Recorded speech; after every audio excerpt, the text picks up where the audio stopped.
Hey guys, yeah, as promised, we've got another video up for you.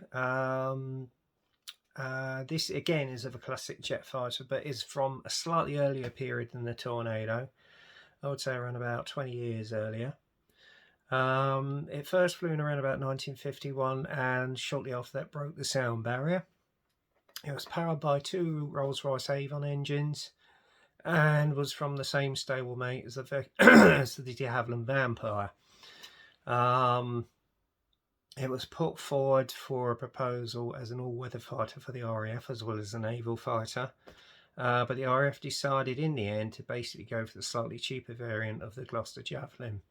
So therefore the Royal Navy then ordered the aircraft, and it first entered service around about 1964 and actually didn't retire until around about 1972 when it was superseded by the Phantom FG1, and I think you can guess which one that is. So I'm just going to turn the camera around and you'll see. Right, just move the camera down and there she is. This is the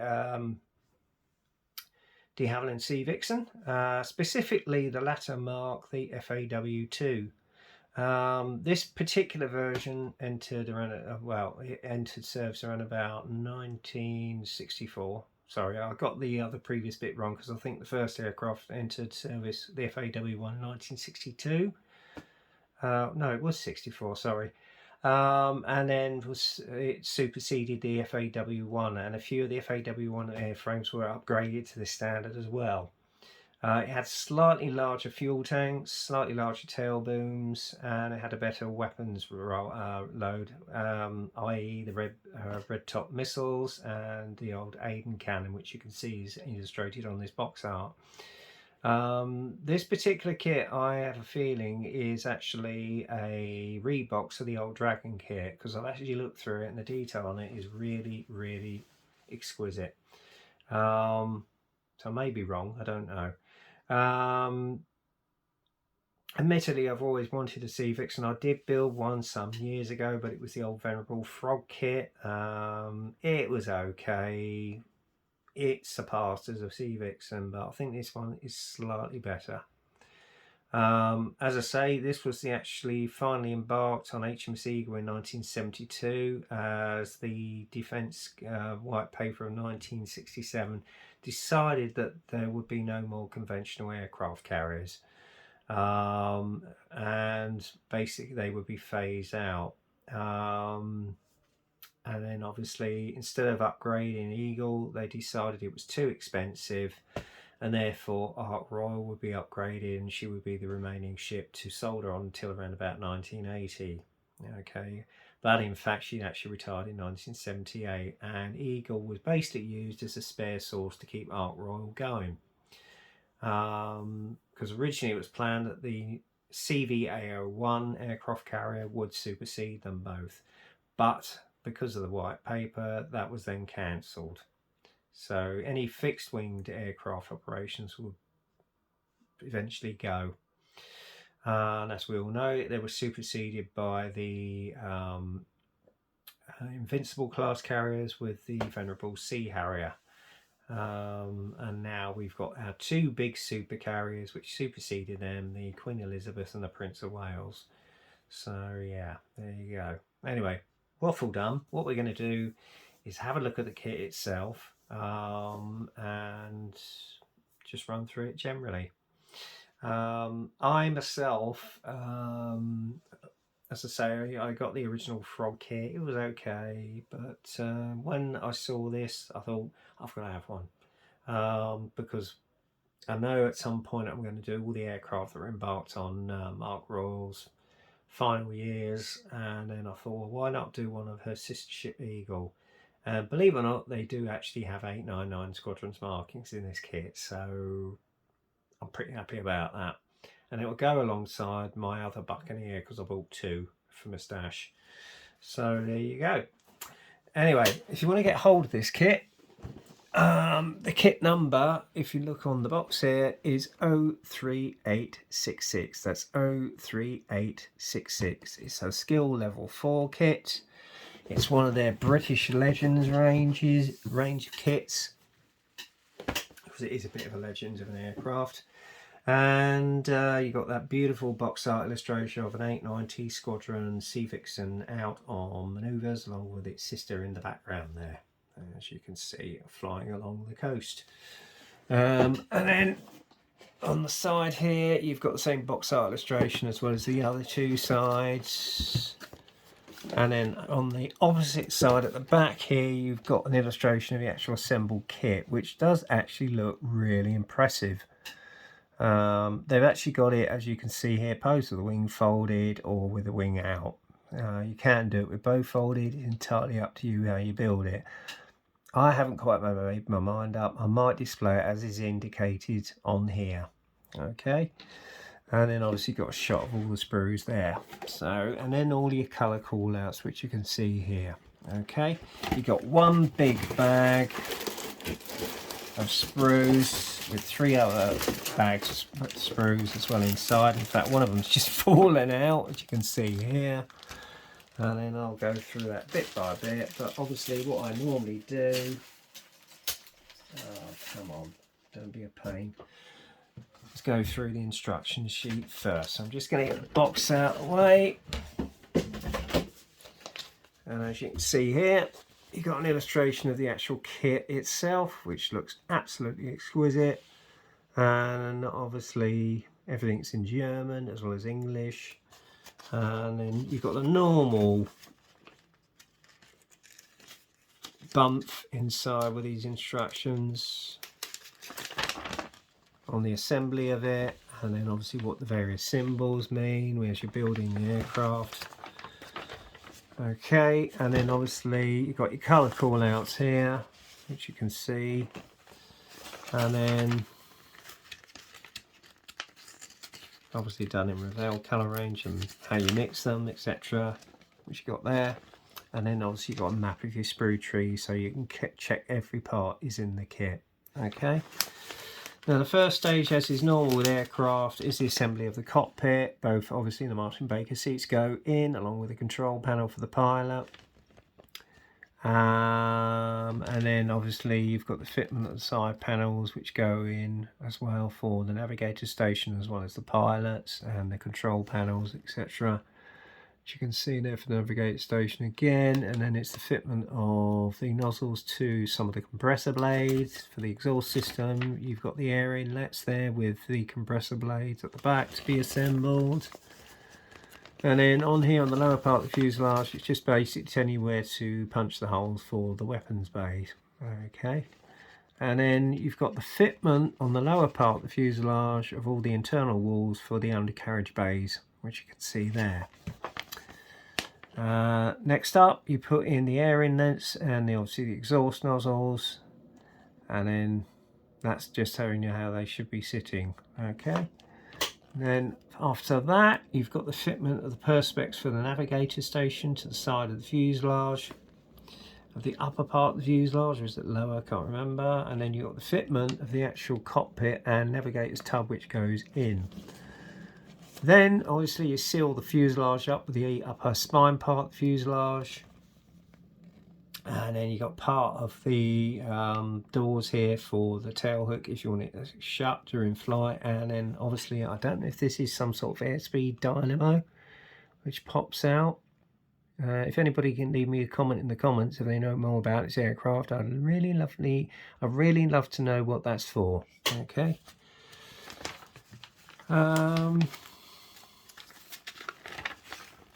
Once that's done, you put the nose cone on, obviously making sure you've got your weights in there, otherwise it's going to be a tail sitter. And then you've got the rear part of the exhaust system, which goes onto the fuselage. Okay. Then you've got the fitment of, if you're going to have the wings folded, of the interior wing detail and hydraulics, which go in. Then the assembly of the rear booms and tail. And then the assembly of the wings, which you can see there. And obviously if you're going to have the outer wings folded, you put the detail in there as well as the elevators and everything else. Okay, and obviously marking the holes for the weapons pylons before you put the wings together. If you're doing it in flight mode, then obviously you've got the wings which bolt onto the fuselage. And then the next step is the fitment, if you're having it, of the air brakes which go in, as well as the tail booms.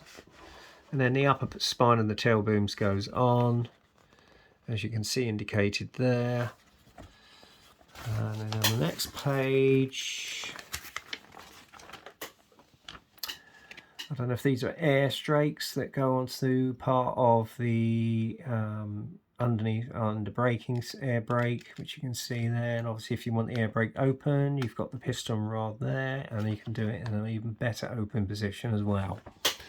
Then you've got the assembly of the nose gear bay, undercarriage, and the fitment of the wheel, and obviously you've got the side doors there for the main undercarriage. If you're having it in flight mode, then obviously you just put the doors onto the lower part of the fuselage. And if you're not, then obviously you've got the nose gear which goes in. And then obviously you've got the main undercarriage units which go on, including the hydraulic piston rods. Okay. And again that side. And then obviously you've got the fitment of some of the undercarriage bay doors, because not all of them close after the undercarriage went down in some circumstances. And then you've got the fitment of the rear tail hook and operating system on that. Now you can either have the tail hook down or up. It's entirely up to you. Once that's done, it's the fitment of the cockpit and the canopies. Okay. And then obviously more detail, a few lumps and bumps go on, including the pitot tube and a refueling probe there as well as the air strakes as well going on the wing. What else? Next process is the assembly of the fuel tanks, the aim pods, and obviously the pod for fitting the red top missile. And then obviously they go onto the respective undercarriage under part of the wings. Okay. And then obviously you've got, if you want the wings folded, you've got the mechanism to hold the wings in place. Oh no, or is that part of it? No, it's not. It's something that goes on the wing. I can't figure out what it is, because obviously I'm not fully versed on the Sea Vixen. And if you want it in the wing folded position, as is indicated here, obviously you're going to need to show some of the detail of the wing. And obviously more details go on the outer wing, and then obviously other parts go on, such as part of the air brake system, some of the elevators, and that's it. And I think you've also got a rod, if I go back here, which holds the wings in place. Okay, and that's basically your kit built. And then obviously you've got your colour callouts. For the first option, which is featured on the box art for Vixen 890 NAS, RNSO Yeovilton, England, July 1971, which must have been their workup unit. Again, you got the other side as well, if I can find it. There you go. And also the one which I'm probably more than likely going to build is of an aircraft from 899 Squadron, which was embarked on HMS Eagle November 1970, and again on the other side as well. So there you go, that's that really. Right, next process is to go through all the various parts of the kit. First up, you've got the air intakes, the upper and lower portions. You got, oh hang on, I've got this round the wrong way, sorry. Lower and upper portions, which you can see there. Rear part where the exhaust system is. If I turn it around the other way, you got the compressor blades for both the front and rear of the Rolls-Royce Avon engines, which do, to me, look pretty impressive. And they will come up lovely with a wash. So yes, and then obviously you've got the part of the exhaust system there, and then obviously your weapons pylons. Again, nice level of panel line detail there, very crisp and clear. Not quite sure what that is, and what these are. So sorry about that, guys. And then obviously here you've got part of the wing system for when you've got the wings folded. Is it round the other way? Sorry, I got them round the wrong way. As you can see, there's some lovely detail of all the hydraulics there. and that will come out beautifully with a wash. And then what else have we got? We've got the cockpit, which you can see there, as well as a navigator station. Both panels for the navigator and pilot, which you can see there, and obviously a sidewall. Lovely detail on those guys. And other parts there, which unfortunately I can't recognise. I don't know what those are. Well, that's part. Oh, it's the back of the seat. Sorry. The gear bay doors, you can see there. Turn it around the other way. You've got the main nose gear bay there. You've got the main undercarriage bays there, which are beautifully detailed, I have to say. What else? I don't know what those are. That's the rear part of the actual main tanks. Yes, I think it is. And obviously with the panel line detail on the tanks there, they're nice. That's your red top missiles, which are not bad. And then obviously right here, you've got the main part of the Aiden cannons. Nicely detailed there as well. So yes, and obviously you've got the two Martin Baker seats there. Not bad, but I think I might go for an aftermarket source. There you go. Next up, if I can find it, I'll start putting this one back in the bag. Give me 2 seconds, guys. Sorry about the wrinkling of the bag. You've got the front part of the pylons for the booms. Nice detail on that with the panel lines that you can see there. Just go clip onto the wing.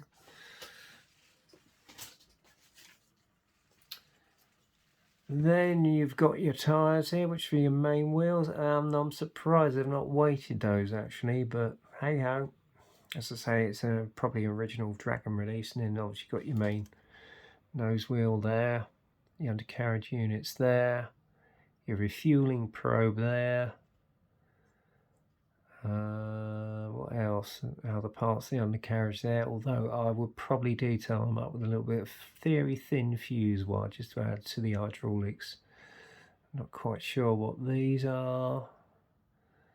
And obviously you've got your part of the air intake system there. Or is that your overwing pylons? Might be your overwing pylons, no, or strakes. And again, there's some nice detail here with some of the actual undercarriage mechanism. There's your push rods for holding the wings in place if you have the aircraft folded. That's basically in that really. Other parts of the tail hook. Oops, sorry. There's your tail hook. And as I say, I'm not quite sure what this is because it seems to jut out in the fuselage. I don't know if it's some sort of little gyro or something to keep the APU going. Let me know in the comments. Thanks. There's part of your air brake system. It's basically that. There you go.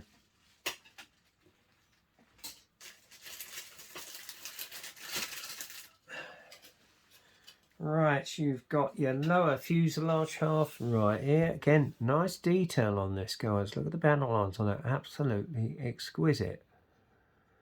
Really nicely done. And there's part of your tail boom there. And one of the elevators. Nice detail on the panel lines there. And part of that is part of the actual, I think those are part of the rudders, I'm not sure. That's your main tail unit there. Nicely represented. Nice panel line detail there. That's your elevators. And there's part of your air brake system as well.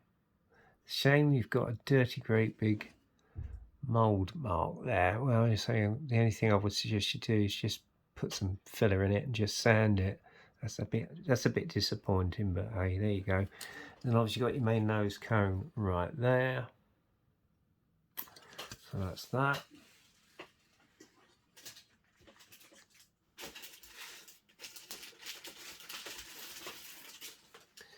Upper part of the fuselage. Again, nice panel line detail, nice crisp and clear, which you can see there. Other part of the tail boom, elevators, etc.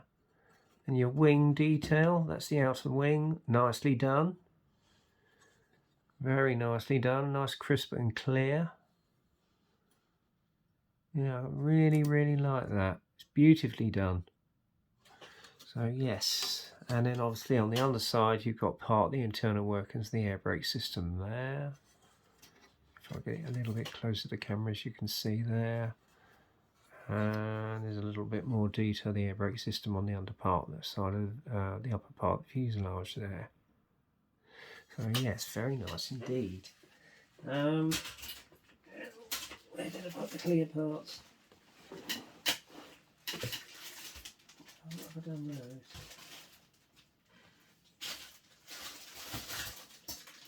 Where's the clear parts? I should have them there. Where's the bloody clear parts? Hang on. Sorry about this, guys.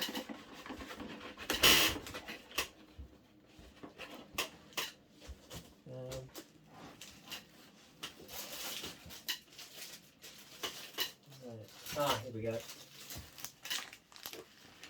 Now I'm not going to take these out of the bag because I don't want them to get scratched, but beautifully cleared through. Admittedly, you're going to have to mask that little bit off there for the upper part of the navigator station, but clear as a bell. Really nicely done. Have we got any landing lights there? No, we haven't. But that is beautiful and easy to mask. So there, you got the front windscreen right there as well. So yes, very nice indeed. So that's that. And then finally, the decals themselves. So they aren't, I don't think these are cartographed. They're printed by Revell themselves out in Italy. But to be honest with you, they do look as though they're going to bed down really well. So yeah, you've got obviously got the two options of 890 squadron, which you can see there with the witch, and then obviously the main sort of hammer fist of 8990 squadron embarked on HMS Eagle. So yeah, and they even got decals for the interior columns there, which you can see. So yes, not bad at all. I'm quite impressed with this actually. It looks a fairly easy kit to put together, I have to say. And I've been after another Sea Vixen if we were going to do a reissue anyway. Because obviously before that there was only the old venerable Frog or Novo kit. And then Dragon bought one out, and now obviously Revell may possibly have reissued this kit. But yeah, it looks a lovely, lovely kit. If you're into naval aircraft, go out and get one, definitely. Particularly if it's vintage naval aircraft. I sort of had my eye on this a few weeks, and I thought to myself, do you know what, I'm going to get one. I'm glad I did, to be honest with you, because what I'm sort of planning on doing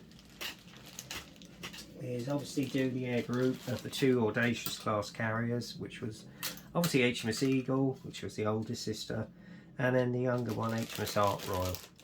Sadly, neither of those ships are about anymore. Both were scrapped. Eagle was scrapped in '78. As she'd been in reserve since '72, basically as a spare source to keep Ark Royal going.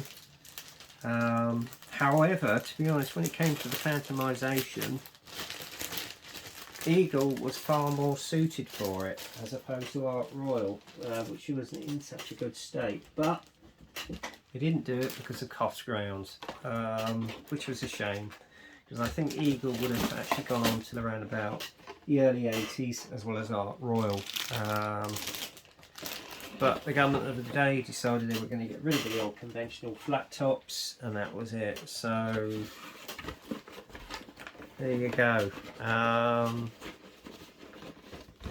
It was a shame as regards Ark Royal, because I think there was a group of people who were going to try and preserve her as a museum ship, which would have been nice. But at the end of the day, they lost out because they couldn't raise the funds in time. So, as well as Eagle, Ark Royal met the scrapman's torch. So that was a shame, really. And then a few of these soldered on as drones. And funnily enough, the last one that left, I think it was Tyrant Rashton, some years later was put back in the air, and funnily enough ended up in the markings of 899 Squadron, and I think she actually served on Eagle. And then regretfully around about 2017, on her way back from an air show, she had hydraulic problems and had to do a belly landing, and unfortunately with a pandemic there was no way financially deemable to get her back in the air, although they are going to try and renovate her as a museum static aircraft. But I think it's a great shame. I hope and pray that they do get her back in the air, because it's a very important aircraft in naval history and naval aviation, and I think the skies would be saddened not to see her back in the air. So there you go. Anyway, that's my opinion. So there you go. Anyway, I'm glad I got this in my stash. It's an iconic aircraft of a time when we had a proper carrier force. So there you go. I'm not taking anything away from today's carriers, but there was nothing like the old flat tops. So there you go. Anyway, that's the end of this inbox review. I hope you enjoyed it. I hope you like the kit. I certainly do, and I really am looking forward to building it at some point in the future. Yeah, so there you go. Anyway, that's the end of this inbox review. Until the next time, get kit crazy, happy modelling, and stay safe and be careful. Okay, out there, guys, because this virus is still about. And enjoy your modelling. So there you go. Anyway, take care. Bye for now, and I'll speak to you again soon. Cheers.